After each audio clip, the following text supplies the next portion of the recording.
김영주 전 민주당 의원, 이준우 국민의힘 미디어 대변인 두 분과 나눠보도록 하겠습니다. 어서 오세요. 네, 안녕하세요.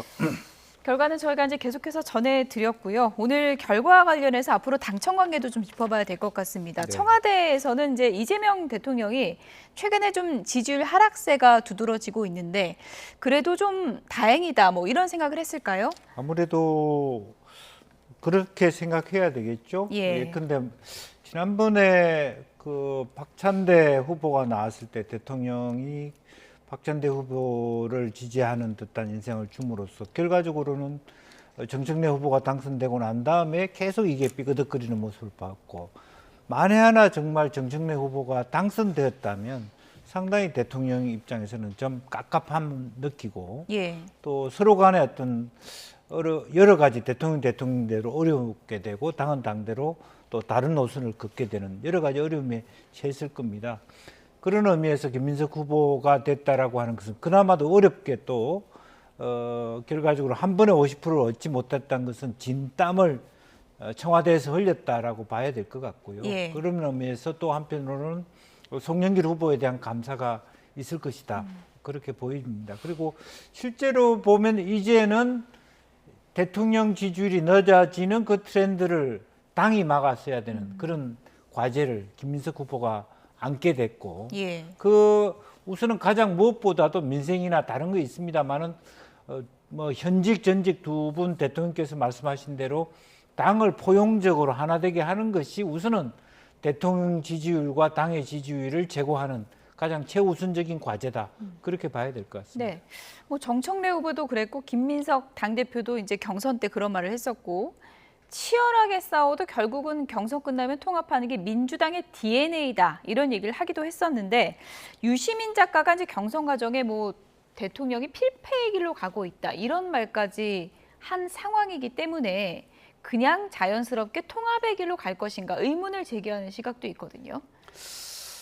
그렇지는 않을 것 같아요. 지금 유시민 작가는 아마 본인이 미는 정청래 후보를 확실하게 도와주기 위해서 예. 좀 네거티브 전략을 좀 쓴 것 같아요. 네. 네거티브 전략을 썼었는데 지금 이번 결과에 보면 알겠지만 54.58 김민석 후보가 얻은 이제 득표율입니다. 그리고 예. 정청래 후보는 45.92 거의 46대 54 이런 결론이 나왔는데요. 예. 이 정도면 거의 9% 정도 되지 않습니까? 그렇다 그러면은 상당히 유시민 작가가 얘기했던 그런 발언들, 전략들 이런 것들이 먹히지 않았다. 이렇게 저는 봐야 된다고 생각을 예. 합니다. 그리고 지금 이제 최민희 후보도 그런 비슷한 전략을 썼었어요. 그러니까 혐오의 단어를 좀 썼었죠. 굉장히 방송에 좀 부적절한 단어들인데 그런 말들을 이제 꺼내기도 했었고, 또 예. 이제 시각장애인 이제 서미아 후보 그 앞에는 이제 다른 후보들하고 악수를 하는데 그 시각장애인 후보를 악수하지 않고 넘어가는 모습, 인성 논란도 있었거든요. 이제 이런 것들이 권리 당원들 또는 전당대회를 유심히 관심 있게 보는 사람들한테는 조금 비호감으로 만들었던 것 같아요. 예. 그래서 그런 비호감의 언어라든가 비호감의 메시지들이 이번 이제 전당대회에서는 결과적으로는 그렇게 먹히지 않았다. 오히려 더 반감이 있었다라고 좀 생각이 들기 때문에 유시민 씨의 전략은 실패했다 이렇게 볼 수 있는 거고요. 또 특이하게 볼 만한 부분은 뭐냐면 이 전당대회 때 보통 김어준 씨의 영향이 굉장히 컸었거든요. 그렇죠. 이번에는 김어준 씨가 양다리 전략을 펼친 것도 예. 이번에 어떤 전당대회 결과에서 김민석 후보가 이길 수 있는데 좀 기여를 한 것 같아요. 김어준 씨가 어느 만약에 한쪽 표를 들지 않고. 그렇죠. 김어준 예. 씨가 상당히 영향력 있는 이제 민주당의 인플루언서인데 예. 만약에 정책력 후보를 화끈하게 밀어줬다. 예. 친청으로 분류되는 김어준 씨가 화끈하게 도와줬다라고 예. 하면은 아마 조금 달랐을 거예요. 달랐을 건데 그러지 아니하고 어떤 이유에서인지 모르겠지만 문조 털리라는 그런 그룹에 묶이면서까지 확실하게 친청 인사로 불렸지만 실제 행동은 김민석 후보에게 상당한 많은 발언권도 주고 유리한 그런 이제 메시지를 많이 본인 방송에서 오히려 선전해 줬었거든요. 예. 그런 것들이 아마 김민석 후보가 이기는데 적지 않게 도움이 됐을 거다 이렇게 보입니다. 계엄의 밤에 표결을 위해서 뛰어들어가는 그렇죠. 장면을 찾아서 보여줬던 김어준 씨죠. 그렇죠. 그 예. 영상을 최초로 그 예. 방송에서 공개를 했었죠. 그게 김민수 후보한테 굉장히 크게 도움됐을 거예요. 왜냐하면 정청래 후보가 그 얘기를 처음 꺼냈을 때 굉장히 그거는 김민수 후보한테 불리한 주제거든요. 근데 그걸 한 방에 뒤집는 예. 증거 영상을 보여주니까 김민수 후보한테 크게 도움이 됐었죠. 양다리라는 표현은 좀 부정적일 수 있으니까 전략적이었다 뭐 이렇게 표현할 수도 있을 것 같은데 네. 어쨌든 유시민 작가 작가랑 김어준 씨가 선택한 전략은 달랐어요? 네. 예. 그렇습니다. 이제 사실은 유시민 작가는 작가로서 예. 자유로운 영혼이고요. 예. 그렇지만 김어준 씨는 사실은 미디어 산업을 하는 아, 비즈니스맨이잖아요. 김어준 씨도 원래 자유로운 영혼 아니에요? 예, 그렇지만 어쨌든 지금 체제라고 하는 것은 단순히 예. 옛날에는 사실 뭐 라디오 MC 자유로운 영혼이었습니다만 이제는 덩치가 큰 미디어 그룹의 대표와 버금가는 이제 그런 입장이 됐고요. 따라서 기본적으로 보면 그 동안의 그 내부적인 뭐 말하자면 여론조사 꽃도 있고 실제적으로 보면 그 트렌드를 알 수 있단 말이죠. 누가 되겠다, 누가 어렵겠다라고 하는 그런 기조를 이미 알고 일정 정도 발을 빼는 뭐 그런 스탠스가 있지 않았겠냐. 또 하나는 보다 근본적으로 보면 결과적으로는 다음번 대선 후보군의 중심이 사실은 그 정청래 후보가 이 말하자면 볼륨이 좀 낮다. 예. 그런 것들도 감안할 수 있지 않겠냐. 예. 지금 당 대표로서는 거의 초박빙에 말하자면 이길 수 있는 후보 당 대표로서 되지만 예. 실제로 질문을 다른 식으로 하면 차기 대권 후보로 보면 순위가 한참 뒤로 가버려요. 정청래 후보가. 이제 그런 부분까지 복합적으로 고려할 수밖에 없는 상황 아닌가 그렇게 보입니다. 김영주 전 의원님, 네. 민주당 지지하시는 분들이나 뭐 이제 시청하시는 분들이 보면 당 대표는 친명이 됐는데 최고위원을 보니까 이건 친청이 수적으로는 이겼네. 이건 네. 어떻게 봐야 되지? 이렇게 생각하실 것 같거든요. 그렇습니다. 예. 실제적으로 보면 어쨌든 투표 행위나 여론조사 행위는 아주 적극적 로얄티를 가지는 분 아닙니까? 예. 그러면 민주당이 최근에 들어서는 매우 강성적 당원들 중심으로 당이 가 있다라고 하는 부분이고 더군다나 그것은 어떻게 보면 윤석열의 어떤 내란, 계엄으로부터 당이 더 강성화되어 있는 예. 그런 것을 바탕으로 했고 또 한편으로는 사법개혁이라고 하는 어떤 그런 부분에 있어서 당이 굉장히 그런 흐름으로 많이 갔기 때문에 이제 그런 측면에서 최고위원들은 최민희라든지 실제로 한민수라든지 예. 또 이성윤 이런 분들은 당의 강성 지지자층의 요구에 부합되는 그런 부분이 있고요. 또 하나는 대통령의 어떤 노선 자체를 정통적인 당원들이 정말 뭐 좌측 깜빡이 켜고 우측 가는가 옛날에는 그런 표현이 있었지만 예. 특히 이제 대론 노선이 늦어지면서 대통령이 나토 가고 뭐 우크라이나하고 만나고 그런 방산에 몰입하는 데 있어서 조금 올드한 전통 당원들 입장에서는 브레이크 걸어야 되겠다. 그렇게 생각하시는 분이 있어요. 예. 그것이 사실은 뭐 정청래 후보를 좋아해서가 아니라 실제적으로 대통령 노선에 대한 반대 입장이 이 안에 있습니다. 예. 그래서 그게 어찌 보면 이번 선거 결과는 그런 것을 봐야 됩니다.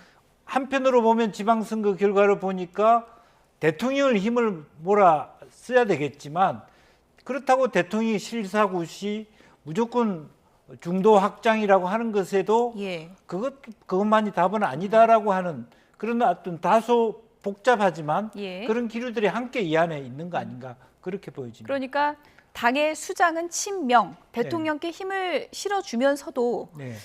브레이크는 필요하다. 네, 그래서 친청 최고위원 3명이 브레이크 역할을 할 것이다.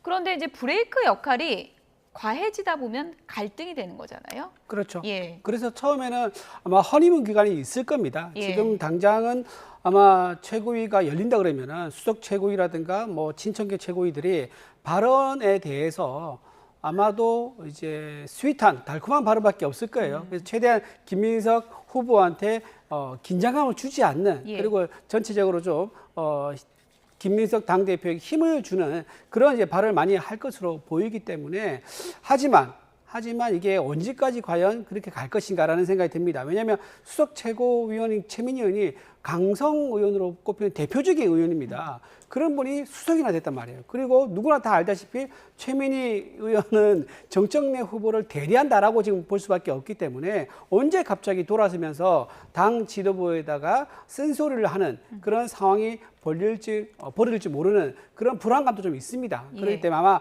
김민석 후보가 최대한 친청계 지금 최고위원들을 좀 감싸면서 달래주는 그런 행보를 할 것이고, 그렇다고 하면 아마도 전당대회 때 나왔던 윤리위 제소, 고소고발 이런 것들 있지 않습니까? 이런 것들을 대승적 차원에서 김민석 후보가 전부 다 취소하고 묻어두는 그런 행보를 일단 보일 것이다.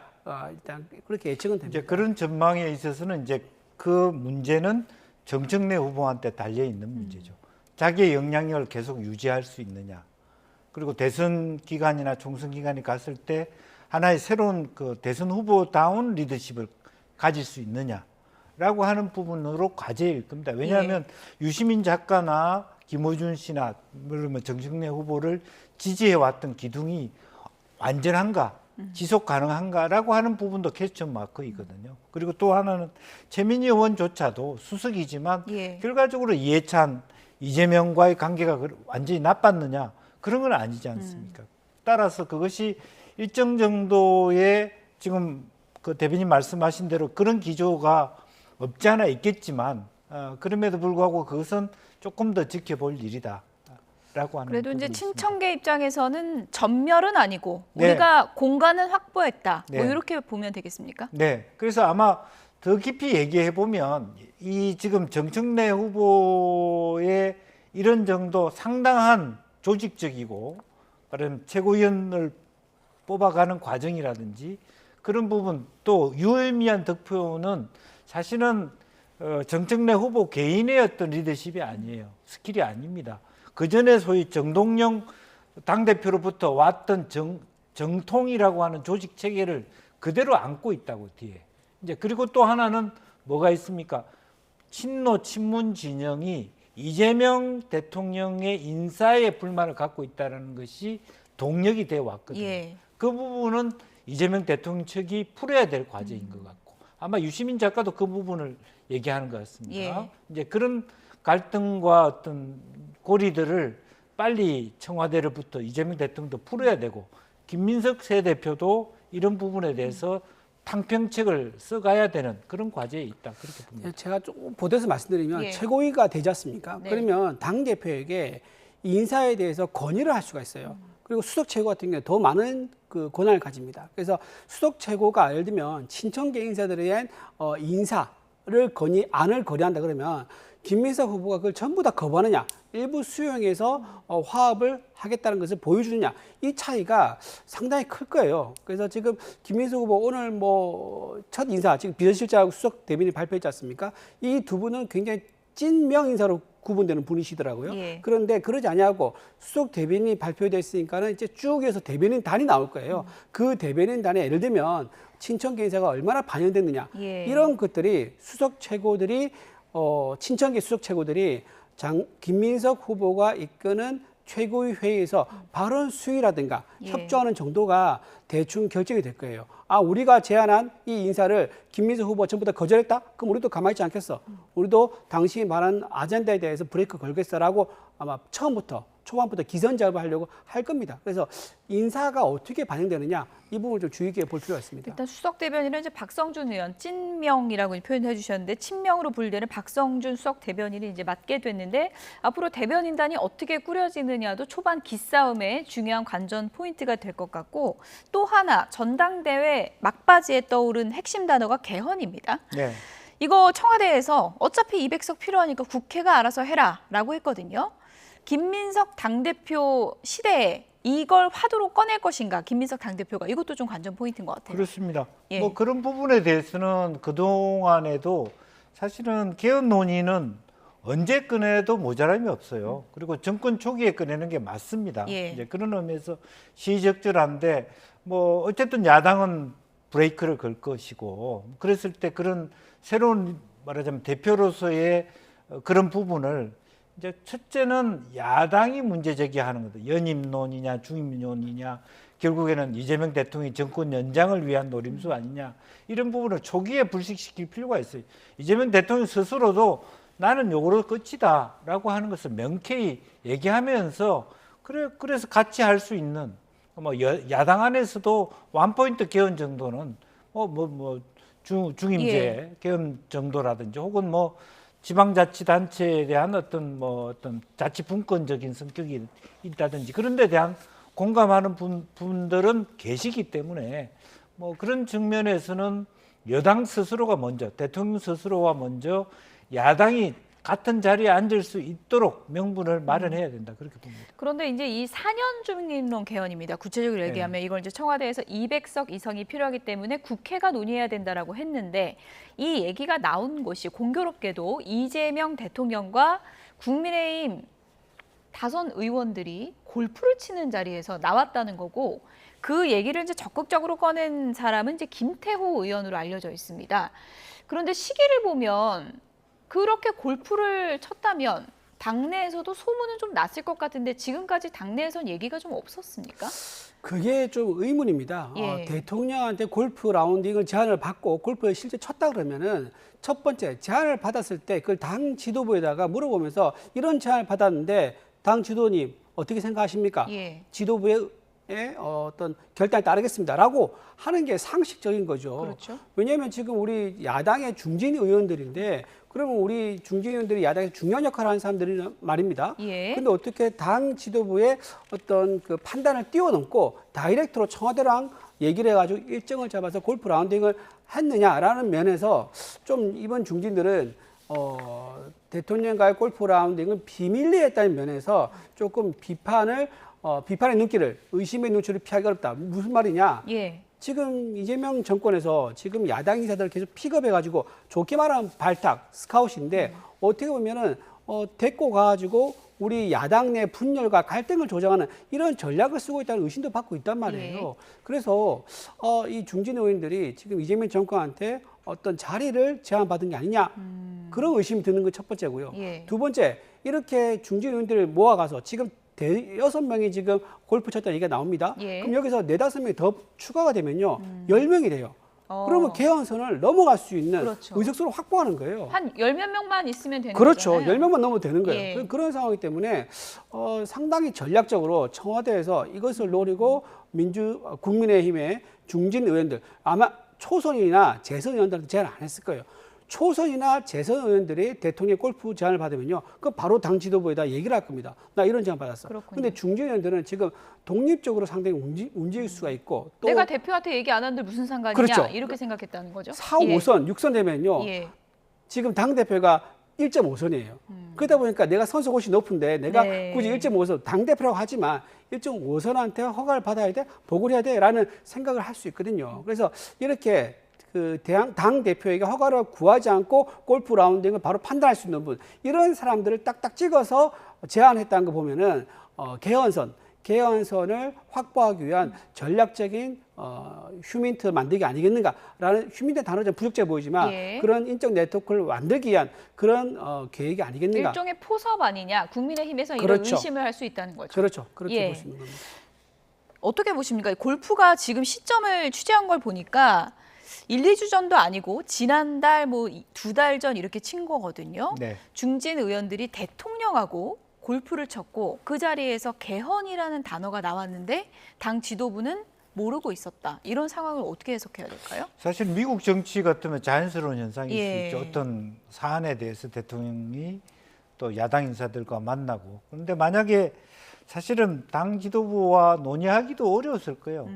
밖에 말이 들어가면 골프 자체도 칠 수 없었을 거예요. 예. 누가 찬성하겠습니까? 왜 둘레리 쓰느냐? 뭐 혹은 당 내의 모든 정당에 다 강성당원들이 있기 마련인데 두들겨 맞았을 겁니다. 막 그런 거 가기도 전에 이런 걸 제안 받아서 당신이 가겠다는 의중이 있으니까 이런 걸 내한테 의논하는 거 아니냐 이런 거 자체부터가 사실은 현실적으로 우리 정치가 너무 깝깝하다는 것을 반증할 수도 있고요. 이제 그리고 또 그것을 너무 나쁘게만 볼 일은 아니다. 미국 같은 경우는 얼마든지 그런 여러 가지 딜을 하지 않습니까? 사안에 대하여. 그래서 우리 정치가 너무 야박하다. 이제 예. 그렇게 볼 수도 있는 뭐 거고요. 골프도 칠 수 있고. 네. 그리고 예. 또 실제로 보면 뭐 이번 정부에 들어가서는 뭐 야당 인사들이 꽤 뭐 입각의 논의에 들어와 있거나 근호원 예. 의원이라든 여러 가지 많은 분들이 또 그런 일들을 함께 해왔고 또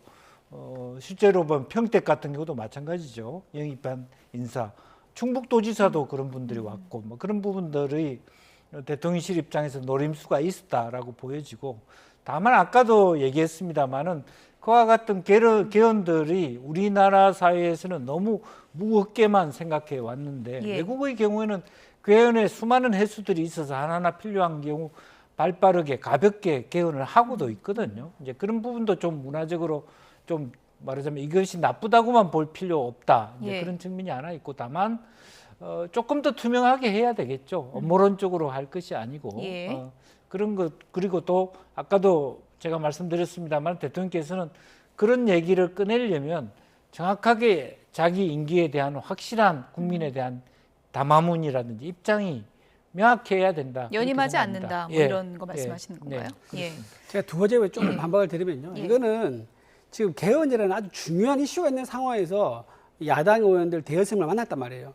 개헌선 10석이 더 추가로 필요한데 그런 타이밍에 만났기 때문에 누가 보더라도 그냥 친선 목적 또는 뭐 야당과의 소통 목적은 이라고 보는 거는 순진한 생각인 거죠. 그리고 두 번째 이유가 지금 이렇게 이제 그 두 번째 이유 제가 방금 말하다 까먹었는데 예. 괜찮습니다. 예. 예. 두 번째 이유가 참 골프 이렇게 골프를 치면서 예. 우리가 언제 미국처럼 미국은 골프가 굉장히 대중화되어 있습니다. 상당히 좀 이례적인 네. 일인 그렇죠. 건 맞죠. 예. 그러니까 그게 소통하려면 식사를 하거나 뭐 티타임 하거나 예. 간단한 이런 걸로 굉장히 할 수 있거든요. 실제로 많이 그래왔었고 근데 언제부터 갑자기 우리나라에서 골프 치면서 이렇게 야당과 소통을 했었습니까? 그러니까 이게 굉장히 이례적이고 목적성이 분명하다라고 좀 보여지기 때문에 저는 이게 굉장히 개헌을 목적한 전략적 흔들기, 야당 흔들기 위한 전략적 어떤 행동이다 그래 볼 수밖에 없는 거죠. 사실은 트럼프 이제 대통령 만나려고 식사회동을 골프 하면 연습하면, 예. 식사회동을 하면 사실은 그게 새어 나가거든요. 예. 들어가기도 전에 기자들 관문을 뚫고 그렇죠. 누군가는 또 인터뷰를 해야 되고 백브리핑도 예, 하고. 그리고 예. 깊이 있는 얘기를 할 수 없고 골프라고 하는 것의 가장 큰 장점은 풀밭에서 오랜 시간 같이 오랜 있고. 시간 예. 줄이서 조곤조곤 이야기를 할 수 예. 있는 뭐 골프를 안 쳐도 되는 거 아닙니까? 18홀을 친다 그러면 4시간 정도로 같이 있어야만 그런 깊이 있는 이야기, 속 깊은 얘기가 가능하다는 측면에서 그 장점이 있는 것 같고 사실은 뭐 미국은 일찌감치 대통령이 제발 주말에 골프 쳐라 무슨 뜻이냐면 일을 너무 많이 하고 있기 때문에 주말에는 일을 잊어라 예. 그런 측면에서 많고 지금 뭐 트럼프 대통령 너무 많이 골프를 쳐서 국가 예산을 너무 많이 낭비한다는 비난도 경호의 어려움도 하고 있습니다. 그런데 우리는 너무 골프를 치면 마치 그 뭐랄까 사치성 뭐 그렇게만 생각하기 때문에 지금 서서히 그런 방식으로 가는 것도 뭐 나쁘지 않다 그렇게 보이죠. 간략하게요. 4년 중임제 개헌이라는 게 물론 이제 부칙에 보면은 그 제도를 바꿀 때 현행 대통령에는 해당이 안 된다고는 하는데 또 일각에서는 그러면 다른 대통령이 했다가 그 다음에 도전하는 건 문제가 안 되는 거 아니야라는 해석도 있거든요. 네, 연임제하고 중임제의 차이가 그런 거죠. 예. 러시아의 푸틴 대통령이 메드베제프 자기 보좌관을 대통령시키고 다시 대통령 그때는 자기가 총리를 하고 그랬던 적도 분명히 있습니다. 그걸 악용하려면 사실은 그런 방식이 되는 거고 또 예. 그걸 굳이 악용이라고 얘기 안 하고 다른 사람의 대통령 하고 난 다음에 뭐 제도니까요. 이재명 대통령이 그 다음에 대통령 후보가 될 수도 있는 것이죠.